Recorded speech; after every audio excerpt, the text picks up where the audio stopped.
तर कोण सांगेल काय आहे ही लव्ह स्टोरी, नेमकी कधी कुठे कशी भेट झाली?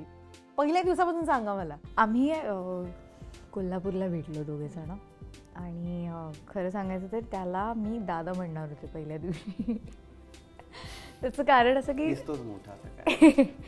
तसं नाही, तो जेव्हा त्या म्हणजे आम्हाला गर्ल्सना एक रूम होती, बॉईजना एक राहायची सोय होती, दख्खनचा राजा ज्योतिबाला. सो तो ज्या सगळ्या ॲक्टर्स बरोबर राहायचा ना, तर त्या सगळ्यांना मी दादा म्हणायचे. आणि मला असं वाटलं की आता सगळ्यांना दादा म्हणते तर ह्याला एकट्यालाच काय म्हणजे.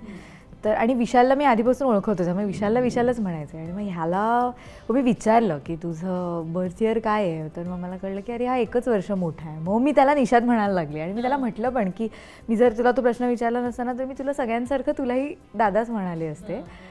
पण थँक गॉड मी नाही म्हणाले. सो ती पहिली भेट होती आमची. आणि तो ॲक्च्युली ते लोक 1-2 महिन्या आधीपासून शूट करत होते, आमचं नंतर एंट्री होती.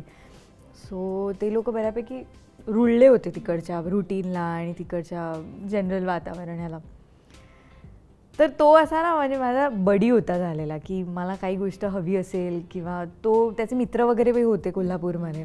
सो त्याला कोल्हापूर जास्त माहीत होतं नक्कीच. सो मला काही हवं असेल किंवा काही मला विचारायचं असेल की इथे खायला चांगलं आहे का तिथे, तर मी त्याला बऱ्यापैकी कॉन्टॅक्ट करायचे. आणि आमची मैत्री खूप चांगली झाली होती कोल्हापूरला असताना. आणि आम्हाला तेव्हा असं कळलं की साधारण की आम्ही दोघेही एक आपापल्या रिस्पेक्टिव्ह रिलेशन्समधनं बाहेर आलेलो आहोत.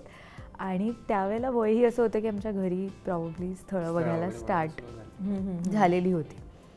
सो असं आम्ही रात्री वगैरे सगळे टाईमपास करायचो, गप्पा गोष्टी खूप व्हायच्या. तेव्हा मग आम्ही हे आमचं शेअर झालं की असं असं आहे, त्याची पण सिमिलर सिच्युएशन आहे, माझी पण सिमिलर आहे.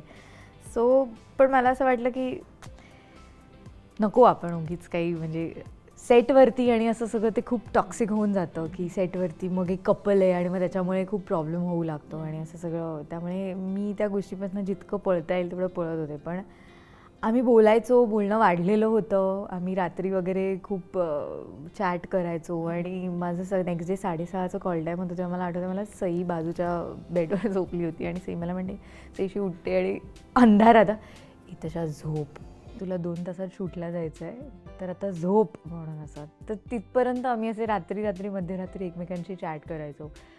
सो तो म्हणजे फिलिंग्स होते तेव्हा झालेले, पण माझ्यात ती हिंमत नव्हती त्यावेळेला त्याला सांगायची की असं काही आहे म्हणून. सो मी ते तेवढं ठेवण्याचा प्रयत्न करत होते.